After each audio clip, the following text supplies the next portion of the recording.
Bonjour à tous, alors dans cette vidéo je vous propose donc la correction des exercices du concours Avenir 2018 sur la loi binomiale, donc questions 9 à 12.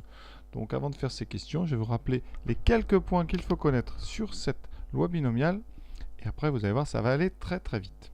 Tout d'abord, dans quel cadre utilise-t-on une loi binomiale? Alors vous devez donc avoir une expérience aléatoire et vous devez avoir une variable aléatoire qui va compter un nombre de succès. Alors succès à quoi? Alors quand on a donc une loi binomiale, c'est qu'on a répété n fois, ici n ça sera le premier paramètre, donc on a une répétition, on va noter tout ça, donc répétition n fois, de façon, alors là on va pas réexpliquer tout, mais c'est de façon donc indépendante, c'est-à-dire qu'on répète dans les mêmes conditions, de façon indépendante, d'une épreuve à deux issues, ce qu'on appelle une épreuve de Bernoulli. Donc on a une répétition n fois, de façon indépendante d'une épreuve qu'on appelle donc une épreuve de Bernoulli, une épreuve à deux issues. Une issue qui va s'appeler le succès et l'autre qui s'appellera l'échec. D'accord? Et la probabilité du succès, elle est notée petit p. Et la probabilité de l'échec, ça sera donc 1 moins p. Parfois, dans certaines formules, on utilise la lettre Q. Moi, ici, j'utiliserai la lettre, donc j'utiliserai 1 moins p. Donc, la variable aléatoire grand X, elle va compter le nombre de succès que vous avez eu sur vos n étapes.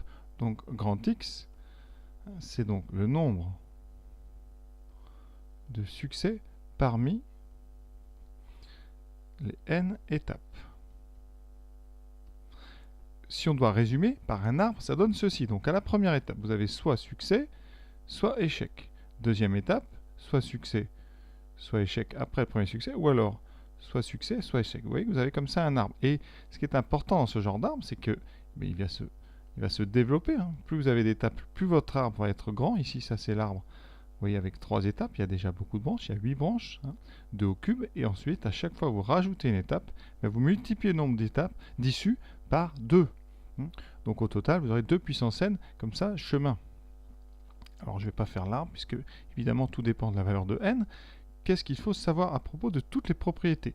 Donc grand X, alors son espérance déjà, l'espérance c'est la moyenne. La moyenne ici d'une loi binomiale, les paramètres, vous savez, il y en a 2.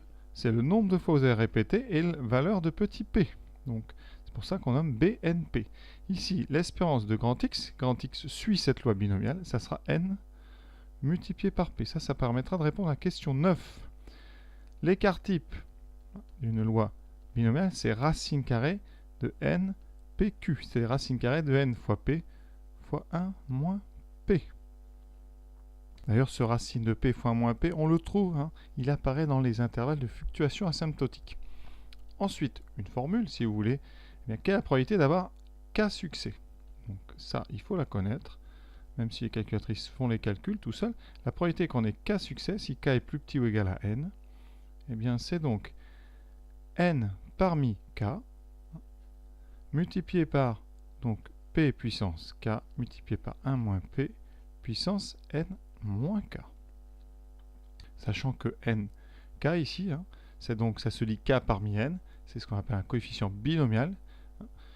D'accord? C'est le nombre de succès, c'est le nombre de chemins dans l'arbre qui contiennent k succès parmi les n étapes. On ne va pas développer parce que dans les questions on n'en parle pas, mais voilà.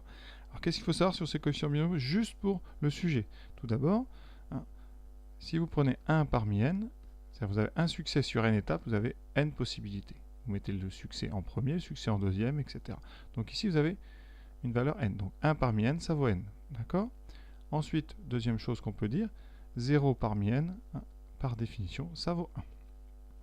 Voilà, vous n'avez qu'un seul chemin qui ne contient pas de succès, c'est celui qui ne contient que des échecs. Et pour résumer, 1 parmi n, vous avez n chemins qui ne contiennent qu'un succès. D'accord? Il suffit de le mettre soit à la première place, je répète, soit à la deuxième, etc. Donc voilà, avec tout ça, normalement, on va répondre aux questions très très vite, vous allez voir. Donc je vais garder ça et on va prendre question par question. Question 9. On vous demande l'espérance mathématique de grand X. Alors ici, vous voyez, qu'est-ce qu'on sait? Grand X, dans l'exercice, suit la loi binomiale de paramètres n, on ne connaît pas n, et 0,2. C'est-à-dire la probabilité du succès, c'est 20%, c'est 0,2. L'espérance, d'après ce qu'on a vu comme formule, c'est n fois p. Donc ici, l'espérance sera n fois 0,2, c'est-à-dire 0,2 fois n. 0,2 fois n, ce n'est pas proposé. Donc il va falloir transformer. Alors, on va... Bon, déjà, vous pouvez rayer, ce n'est pas n. Hein, ce n'est pas n divisé par 0,2, ça c'est pas pareil.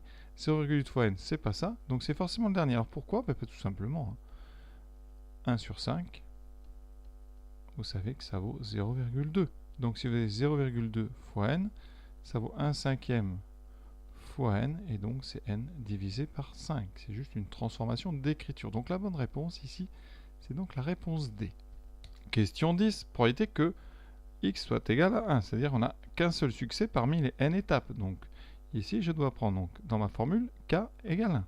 J'ai donc un succès parmi n étapes multiplié par 0,2, parce que ça c'est la valeur de p à la puissance 1, multiplié par 1 moins 0,2, donc 0,8 à la puissance n moins 1.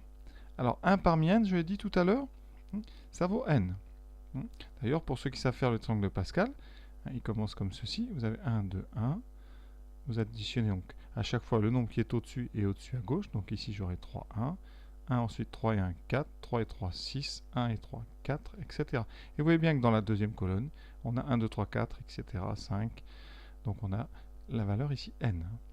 Donc ici, ça donne donc n fois 0,2 fois 0,8 puissance n-1. On regarde quelle est la bonne. Donc la première, ça ne va pas. La puissance n-1 n'est pas au bon endroit. Ça, c'est p de x égale n-1.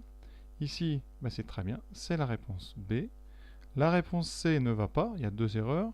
D'abord, le coefficient binomial n'est pas bon et la puissance ici n'est pas bonne. Et pour le dernier, le coefficient binomial n'est pas bon. Donc voilà, c'est la réponse B. Question 11. Donc, si on veut que p de x égale 0 valent 0,512, il faut que... Alors, déjà, avec la formule, combien vaut p de x égale 0? Alors, c'est donc 0 parmi n, fois p, donc ici 0,2, puissance 0, fois 0,8, puissance n. Alors, 0 parmi n, je l'ai dit, ça valait 1. Donc ici, ça fait 1, fois 0,2 puissance 0 qui vaut 1, fois 0,8 puissance n, donc ça donne 0,8 puissance n. Et nous, on veut quoi? On veut que 0,8 puissance n, on veut 0,8 puissance n égale à 0,512. Alors, quelle est la bonne valeur de cette puissance? 2, 3, 4 ou aucune des trois? Alors, déjà, 0,8 au carré, vous faites 8 fois 8, 64, ça fait 0,64. Donc déjà, on peut éliminer n égale 2. Ensuite, on va essayer le cube. Donc 0,8 au cube, c'est donc 0,8 au carré fois 0,8, ce qui fait 0,64 fois 0,8. Alors combien vaut 8 fois 64? Alors 8 fois 64, vous faites 8 fois 4, 32, on retient 3, 8 fois 6, 48, 48 et 3, 51, ça fait 512. Ça fait effectivement 0,512. Donc là, on a trouvé, c'est la réponse B, donc les deux autres sont fausses. Question 12. Maintenant, si on veut que l'écart type soit égal à 0,8, il faut que, la même chose, mais avec la formule de l'écart type. Donc on veut quoi? On veut que racine de npq, donc racine de n fois 0,2 fois 0,8, soit égal à 0,8. Alors on va enlever la racine carrée, tout est positif, donc au carré, ça veut dire que n fois 0, alors 0,2 fois 0,8, ça fait donc 2 fois 8, 16, ça fait 0,16. Ça sera donc le carré de 0,8. Donc le carré de 0,8, c'est 0,64. Donc n doit être égal à 0,64 sur 0,16, ce qui fait 64 sur 16. 4 fois c'est 64, donc ça fait 4. Donc la bonne réponse, vous voyez, c'est la réponse 4. Donc ça, ce sont 4 questions, évidemment, qui sont assez simples, mais il faut évidemment connaître par cœur ces formules. Et donc le cours sur la loi binomiale, il est réduit à ces 3 formules qu'il faut connaître par cœur. Donc l'espérance NP, l'écart type racine NP Q et la formule des probabilités grand X égale petit k avec les coefficients binomiaux. Voilà, donc on termine cette partie sur les lois binomiales, sur la loi binomiale. Donc j'espère que ça vous a plu, j'espère avoir été concis et clair. À très bientôt.